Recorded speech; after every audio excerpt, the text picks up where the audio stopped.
Hi, happy Girl Scouts Love State Parks weekend. Ranger Angelina and pretty girl here coming to you from Sequoia State Park.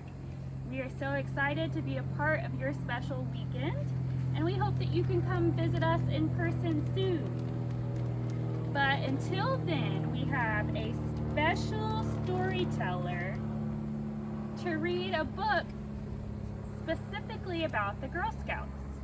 Maybe one day some of you Girl Scouts will be working as a naturalist like me. Okay, here's our story. Just a minute. Our book today is written by Shanna Corey and it is illustrated by Hadley Hooper.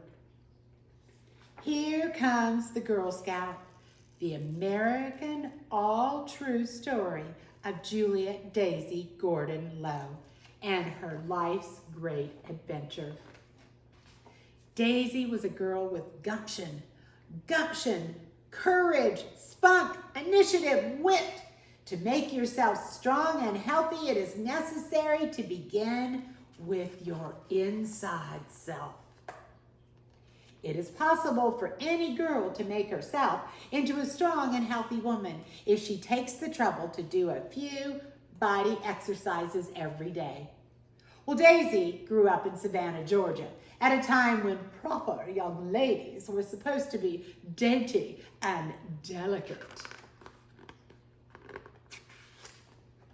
But Daisy came from a family of pathfinders and pioneers. She wanted adventure and excitement. Fresh air is your greatest friend, she said. Delicate, thought Daisy. Bosh, how boring is delicate? Well, when Daisy grew up, she went traveling. She was ready for adventure. But on a visit home, she got an ear infection and lost almost all of her hearing. Daisy didn't let an obstacle like that stop her from seeing the world.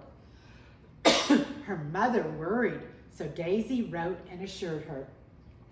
Daisy's hearing, progress, February 1st, heard a foghorn. March 1st, hearing improved. Heard a camel when it rose. April 1st, hearing decidedly improved. Daisy had adventure after adventure. When she wanted a new gate for her house, she took lessons from a blacksmith and she forged the gate herself. Every time you show your courage, it grows. She rode an elephant in India. It was wonderful. She went fishing during fancy dinner parties. After many years, though, Daisy grew restless. Her family had settled towns and served in wars and written wonderful books and built new railroads. But Daisy wanted more than adventure. She wanted to be useful, to make a real difference in the world. But how could she do that? Then one day, Daisy discovered a group in England called the Boy Scouts. It had begun as a way for boys to help serve their country. And the Boy Scouts spent lots of time outdoors, running and camping and swimming and fishing, while there was even a sister group called the Girl Guides. The more Daisy learned, the more excited she grew.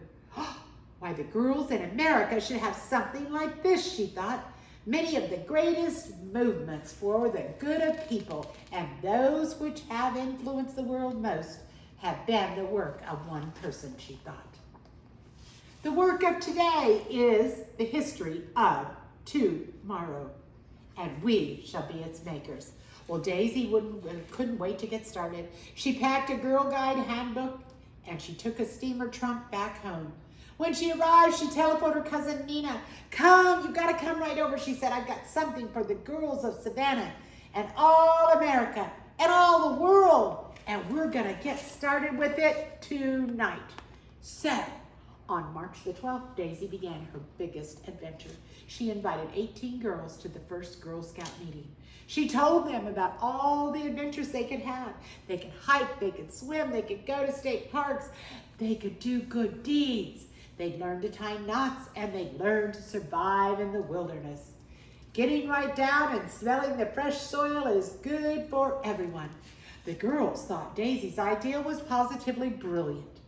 Daisy divided them into 2 troops. Then she taught them the 10 Girl Scout laws.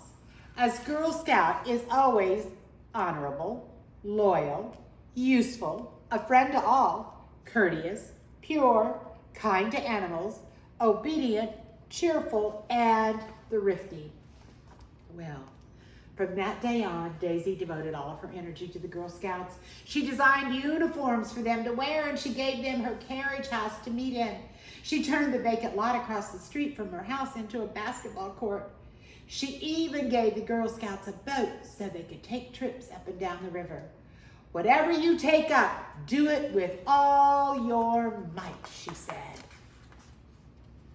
Daisy wanted the Girl Scouts to open to lots of different girls, so she organized troops in private schools and in orphanages, in churches, in synagogues, in factories, and in shops. Of course, some people didn't approve Daisy's new adventure. "Oh, here come those Girl Scouts," they grumbled. "Unthinkable, preposterous." But nothing would stop Daisy. A Girl Scout is a friend to all and a sister to every other Girl Scout, no matter to what social class she may belong. Well, the Girl Scouts started working on earning their badges. They could earn Dairy Maid, Pioneer, Naturalist, Horsemanship, Swimmer, Entrepreneur, Cyclist, and Flyer. "You will not have any luck unless you try very, very hard," she said. So to get the full benefit of actual contact with nature, it is absolutely necessary to camp out where every breath of heaven can reach you and all wild things are within easy reach. That's how I feel here at the park. The Girl Scouts went camping. They took an oyster boat to an island near Savannah. They sang songs around the campfire. They feasted on fish and cornbread. And at night, they tiptoed out of their tents and they slept under the stars.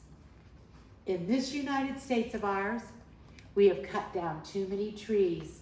So let us plant trees, she said. Most of all, the Girl Scouts went on walks. They savored the green in nature. They soaked up the sunshine. They breathed the good, fresh air. All over Savannah, people saw the Girl Scouts. They were swimming and singing and hiking and camping and playing basketball. Some of them just sniffed and shook their heads. "Nature, fresh air, blech," said one of the dainty damsels.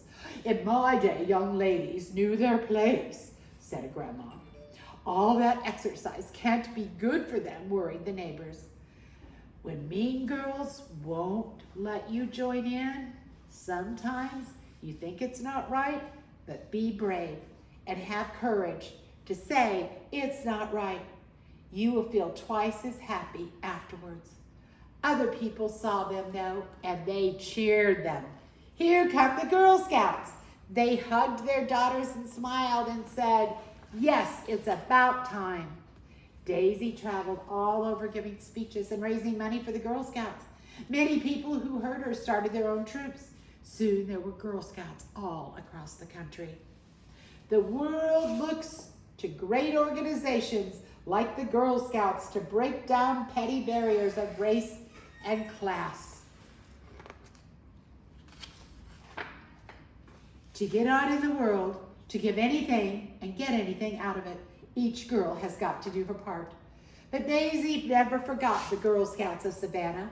Whenever she wasn't traveling, she visited them and told them about her adventures.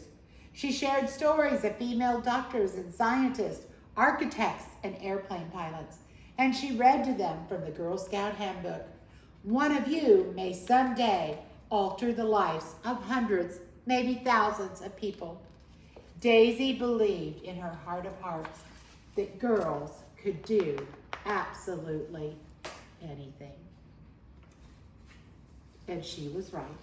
Girl Scouts have been making a difference ever since, just like Daisy. Here are some people you might recognize their names that were Girl Scouts.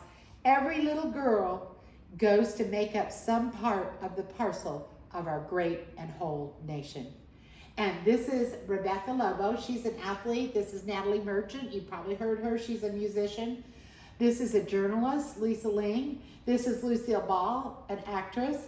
Gloria Steinem, an activist. Hillary Clinton, of course, you've all heard of probably. Rita Dove, a poet. And here, This frame is reserved just for you because a Girl Scout can do anything she sets her mind to.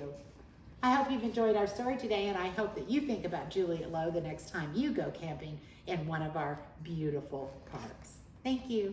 We hope you enjoyed the story. Bixby and I sure did. I am the naturalist here at Sequoia State Park and have 2 female employees. And we do all kinds of things like lead walks and talks, take care of all of these animals, maintain our trails, and maintain our beautiful facility here at the Three Forks Nature Center. Bring your troop and your family and come visit us.